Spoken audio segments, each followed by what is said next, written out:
Olá, são muitos os verbos e vocabulários que nós temos em um idioma, não é mesmo? Não seria diferente para o idioma japonês.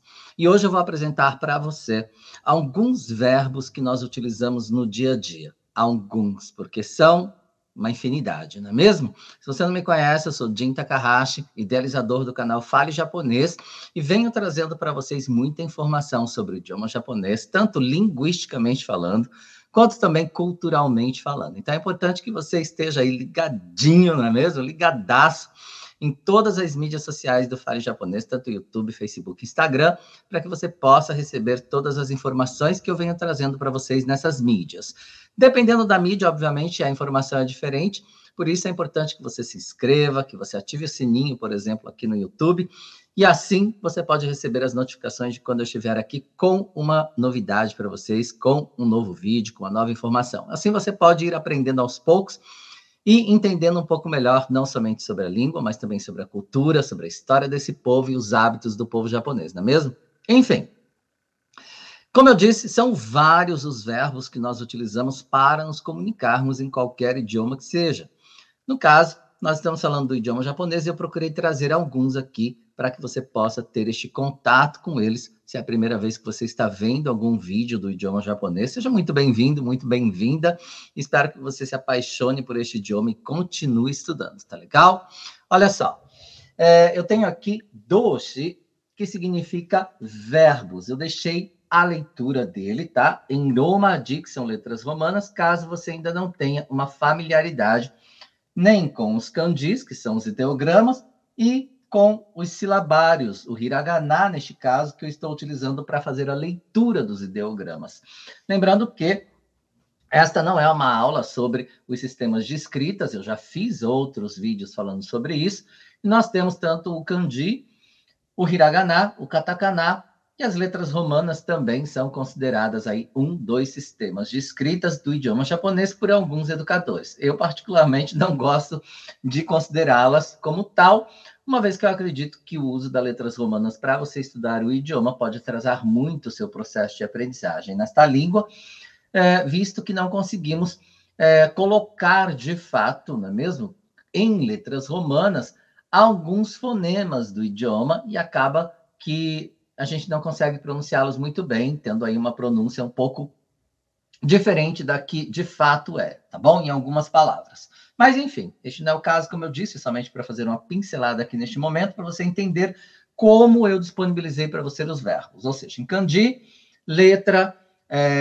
aliás, a leitura, né? Em hiragana, que nós chamamos de furigana, também chamamos de yomigana ou ruby. São três formas de falar a mesma coisa, que é quando a gente utiliza dos silabários para escrever a leitura dos ideogramas. E também Romaji, que são as letras romanas. Tá? No caso aqui, eu coloquei para você desta forma, com kanji, a leitura em hiragana e a leitura em Romaji, que são letras romanas, para você entender caso você ainda não consiga ler né, os silabários de forma geral. Mas, enfim, hataraku, obviamente, não é mesmo? Trabalhar.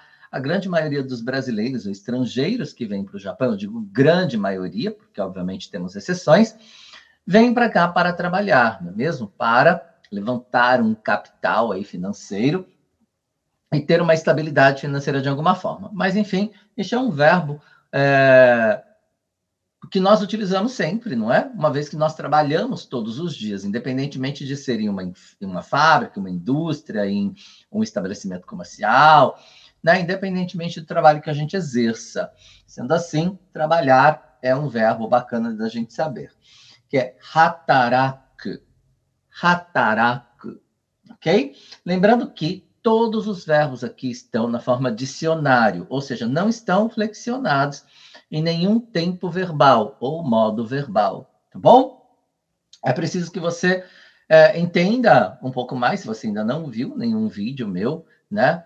Ou se você ainda não sabe como fazer a flexão dos verbos na forma mas, tem vídeos aqui no YouTube, nas minhas mídias sociais, explicando para você como que você pega um verbo, né, na forma dicionário, que eles em Nihongo todos terminarão com som de u, ku, mu, shu, bu, e assim por diante, inclusive, né? E aí você vai utilizar dessa terminação para fazer as suas flexões na forma mas, para você ter aí as conjugações em tempo e modo que você desejar. Mas, enfim, existe um vídeo falando sobre isso.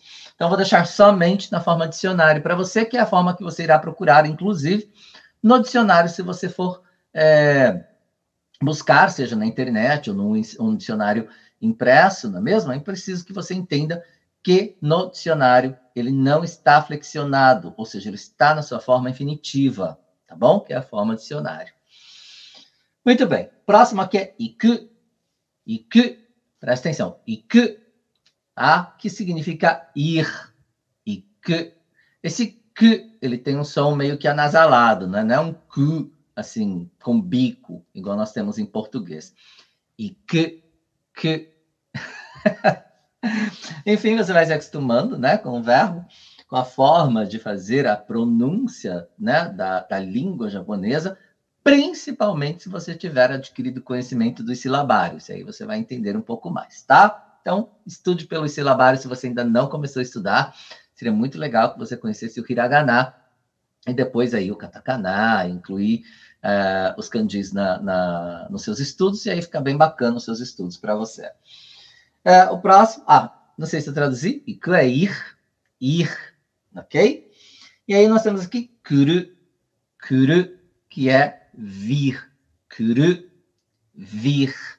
Lembrando que o verbo kuru é um dos verbos irregulares do idioma, tá bom? Nós só temos 2 verbos irregulares no idioma, logo mais eu falo sobre o próximo. Então é bem bacana sabermos que em Nihongo nós só temos 2 verbos irregulares, diferentemente de vários outros idiomas, como no português, por exemplo, né? Em inglês também, nós temos muitos verbos irregulares que não seguem, tipo, o mesmo padrão, né, de flexão verbal dos outros verbos regulares, por exemplo, tá? Mas, enfim, já que estamos falando de verbo, né? Um verbo irregular é um fukisokudoshi, tá? Um verbo irregular, e um verbo regular é um kisokudoshi. Tá bom? E a conjugação verbal é doshi no katsuyo. Doshi no katsuyo é a conjugação, a flexão verbal. Mas, enfim, vamos continuar. Eu gosto de passar para você algumas nomenclaturas gramaticais que pode ser que você, em algum momento, vá encontrar algum vídeo, né, de um professor nativo lhe dando algumas informações.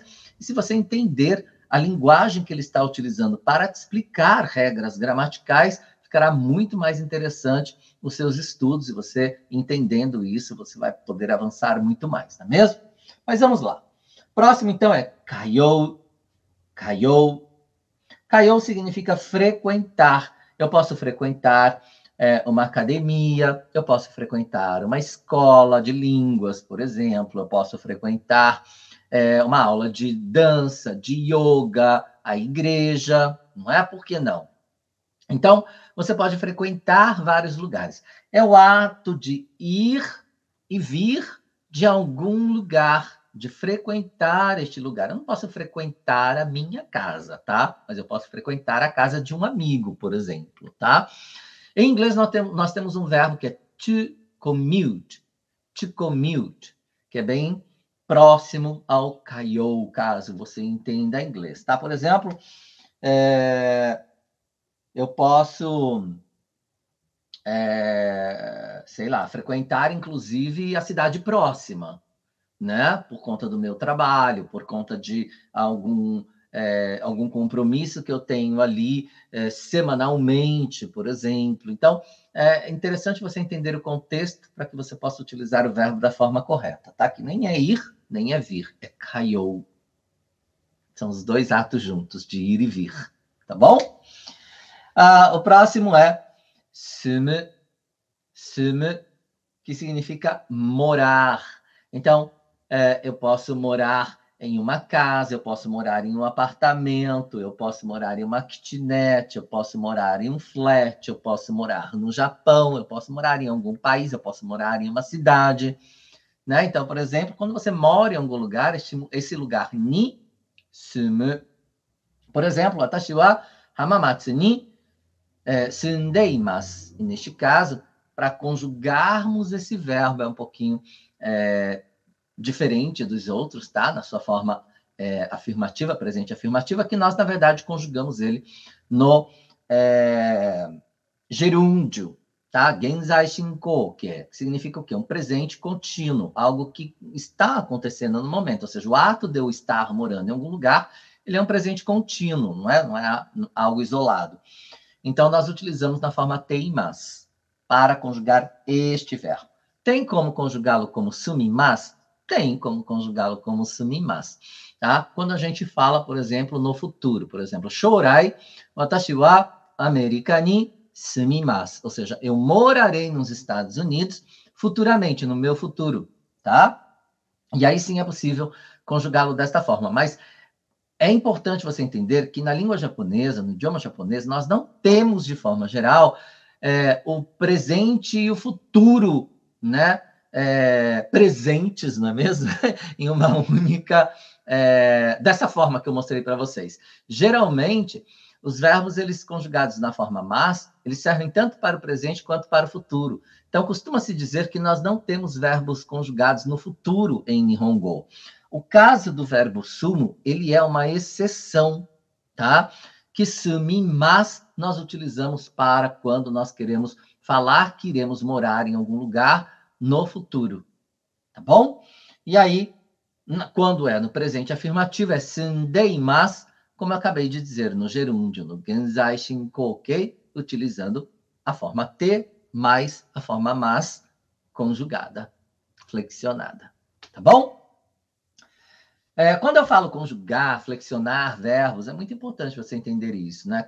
Mencionei agora há pouco que você aprendeu na forma de conjugar os verbos na forma mas, que é uma forma padrão, que eu acho que todo estudo da língua japonesa, ao que tange o conhecimento da conjugação dos verbos na língua, precisam começar através da forma mas, com a forma mas, porque é a partir dela que você vai dar aí, né, seus passos largos em direção à sua fluência e ao conhecimento de outras formas de conjugação, tá bom?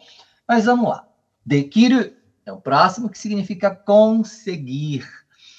Conseguir. Eu posso conseguir um monte de coisa. Eu posso conseguir falar a língua, eu posso conseguir realizar determinado trabalho, eu posso conseguir, sei lá, falar alguma coisa para alguém, né? Comprar alguma coisa. Dekiru, então, é conseguir qualquer coisa, tá bom?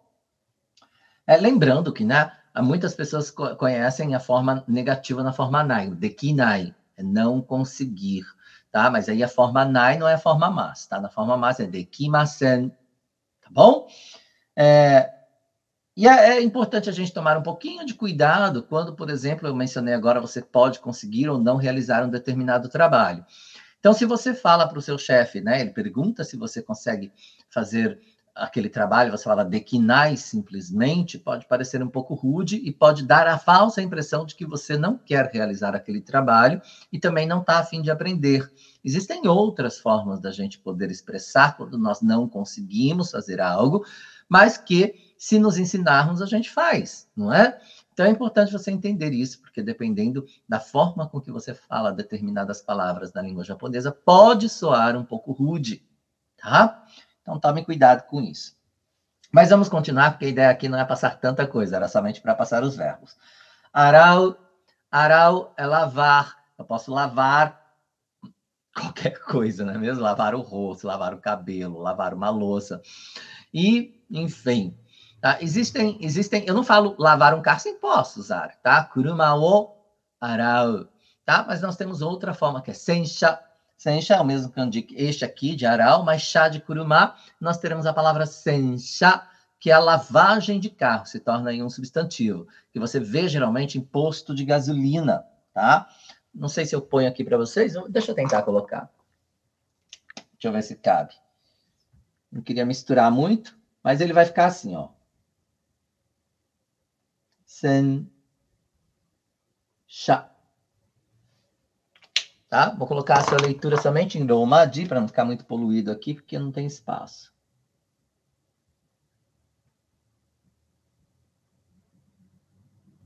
Sensha é a lavagem de carro, que de forma geral a gente vê em posto de gasolina.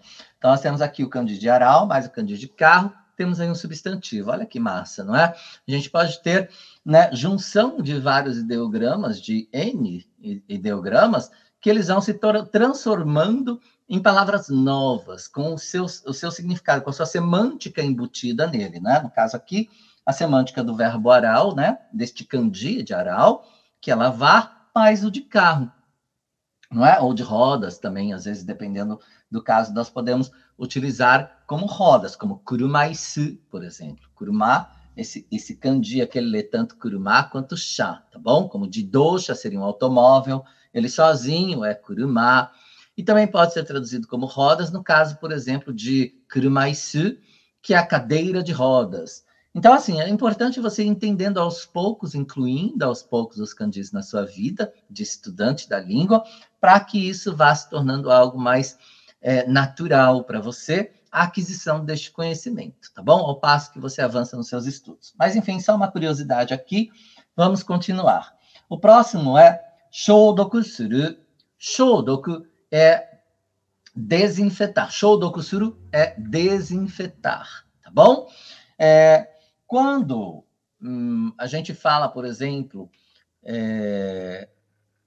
dessa situação, né, que, graças a Deus, está terminando, que é a do Covid, das infecções, enfim, de você ser contaminado pelo vírus por conta dele estar presente em muitos lugares, a gente precisa fazer o quê? Shoudoku teo, shoudoku suru, ou seja, desinfetar as mãos com álcool, né, em todos os estabelecimentos, em vários lugares que a gente entra, não é? Ainda é uma realidade, e ainda nós temos que fazer isso, não é? Desinfetar as mãos. Então, shoudoku suru é bem legal de sabermos nesse momento, porque você vai encontrar este kanji em muitos estabelecimentos ainda, tá? Não sei quando você está vendo este vídeo, mas já estamos no final do mês de março de 2023, e no dia 13 de março deste ano, o primeiro-ministro decretou que nós estaríamos aí no estágio 5 do vírus, ou seja, o contágio do vírus já não era tão perigoso, já não levava à morte. Então, a máscara ela passou a ser opcional, de acordo com a sua percepção e tudo mais. Mas, enfim, se não é o caso, fiz um outro vídeo falando sobre isso, se você não viu, fique à vontade. Mas ainda assim, nós temos, né, os álcools para a gente esterilizar as mãos, desinfetar, na verdade, né, as mãos. E aqui está o verbo suru, que eu falei para vocês que eu iria mencionar, que ele é o segundo verbo fukisokudoshi, ou seja, um verbo irregular no idioma. Nós temos o verbo kuru, que eu apresentei, e o verbo suru, que ele por si só, ele significa fazer, e ele é escrito em hiragana. É importante você entender isso, por quê? Porque o verbo suru, ele tem uma peculiaridade dentro da língua. Ele é, para a gente, também um verbo auxiliar. No caso, aquele me auxilia a transformar a palavra shoudoku, que é um substantivo, um meshi, em um verbo, em uma ação, né? E aí nós temos o ato de fazer isso, de desinfetar, tá bom? Então, aqui, a palavra shoudoku é desinfetação, digamos assim, né? Não é esterilizar, tá? Mas, enfim, quando a desinfetação como um substantivo, tá bom? E a partir do momento que a gente tem o verbo suru como verbo auxiliar, nós conseguimos transformar esse substantivo em um verbo, em uma ação, né? Massa, tá? Lembrando que, a partir do momento que eu tenho, eu posso conjugá-lo, ou seja, flexioná-lo em tempo e modo que eu desejar. E tá aqui, então, já para você, os dois únicos verbos irregulares do idioma japonês. E você verá o verbo suru presente em vários outros vocabulários, como setsume suru. Setsume é só explicação. Setsume suru é explicar, não é? Sports é esporte, é um substantivo. Sports suru é praticar o esporte. Perceba que aí ele já não tem mais uma tradução literal de fazer, não é? Ele passa a ser praticar esportes para o português, quando nós traduzimos no nosso idioma, né, português. Assim como danço suru, danço somente é a dança. Danço suru é dançar. Assim como ryori é culinária e ryori suru é cozinhar. Porque eu pratico o ato, não é, de fazer aquilo acontecer, da culinária acontecer, no caso. E aí você tem cozinhar, tá? Lembrando que quando nós utilizamos o verbo suru como verbo auxiliar, pode ou não ter a partícula o, é facultativa neste caso, tá? Por exemplo, shoudoku o suru, você pode falar, tá? Setsumei o suru, danço o suru, spotsu o suru, ryori o suru, e assim por diante. Apesar, né, de falarmos ryori suru, tá? Também temos um verbo específico para ryori, que é tsukuru. Ryori wo tsukuru, tá? Que é elaborar a comida, elaborar aquele prato, tá bom? Porém, usar suru não está totalmente errado em uma linguagem falada, ok? Mas vamos lá, continuando. Aqui eu coloquei mais uma que é, essa daqui é muito legal de saber, que é chakuyo, chakuyo suru, chakuyo suru. Chakuyo, ele pode ser traduzido como vestir, mas eu quero que você entenda este contexto. Lembrando que aqui nós temos o verbo suru também como um verbo auxiliar ali nos ajudando para essa palavra aí, né, de chakuyo, para podermos conjugá-la e transformá-la em um verbo. Quando nós falamos, por exemplo, no uso da máscara, obrigatório ou não em alguns lugares, a palavra a ser utilizada é chakuyo, não é vestir, não é usar. Usar é tsukau, por exemplo, né? Nós temos um outro verbo, por exemplo, quando a gente coloca algum acessório no corpo, quando a gente coloca um avental, por exemplo, quando a gente, enfim, que é tsukeru, quando você anexa aquilo, acopla aquilo, anexa no seu corpo, né? Que é tsukeru em algum lugar, né? Tsukeru. Porém, para máscara, não é nem tsukeru, nem tsukau, que seria usar. É chakuyo suru, é vesti-la, tá? Preste atenção, porque é muito importante para você, porque você vai encontrar também em alguns estabelecimentos o uso que eles pedem para que você utilize a máscara, mesmo, né, sendo opcional. Eles pedem, então, tá lá, mask no chakuyo o onegai shimasu, por exemplo. Né? Pedimos, por gentileza, que utilizem a máscara. Eu vou utilizar o verbo agora, utilizar, né? Utilizem a máscara. Para que você possa entender que é vestir a máscara. Colocá-la em você, tá? Assim como, por exemplo, shitoberuto, que é o cinto de segurança de carros, por exemplo, tá? Isso também é chakuyo suru. Shitoberuto o chakuyo suru. É como se você vestisse ele em você, tá? Não é tsukeru, que você não anexa ele ao seu corpo, né? Ele ainda assim continua sendo algo, um objeto livre à parte do seu corpo, né? Diferente de um brinco, né? Diferente de um colar, diferente de outras coisas, mas que está ali em contato com o seu corpo. Aí é chakuyo suru. E você também não veste como uma roupa, né? Por isso eu achei importante trazer para vocês, porque de fato a minha ideia é trazer verbos do dia a dia. Para quem vive aqui no Japão sabe que são importantes esses verbos nesse momento, não é mesmo? E aí eu deixei aqui o verbo kiru, que sim é vestir, no caso de vestir roupas. Aí sim, kiru. Lembrando que para vestimentas nós temos vários verbos em Nihongo para isso. Eu já fiz um outro vídeo há um tempo, tá? Vou até falar para a minha equipe recolocar o vídeo aqui para vocês, porque ele é muito bom. Eu fiz uma série de vídeos falando sobre verbos para vestimenta. Para blusa, para jaqueta, para cinto, para acessório, para chapéu, para meia, para roupa íntima, para calça, para tudo é diferente. Para tênis, para, enfim, chinelo, meia. Para cada um, não que alguns são iguais, tá? Mas, enfim, de qualquer maneira, não vou levar esse assunto aqui muito longe, porque senão a gente não termina. Só para você entender que, de forma geral, tá? Kiru é o verbo vestir. E aí, inclusive, ele está na palavra kimono, que mono significa coisa, ou seja, uma coisa de vestir, né? Algo né, para se vestir, ou seja, uma vestimenta. Essa é a tradução literal do kimono japonês, uma vez que os próprios kanjis que estão presentes nele têm uma semântica, ou seja, carregam consigo um significado, não é? Já inteiro, completo, que é kiro de vestir e algo de vestir. Uma coisa de se vestir é uma vestimenta. Nada mais do que isso, tá bom? Mas, enfim, para você entender a diferença neste momento entre chakuyo suru e kiru, ok?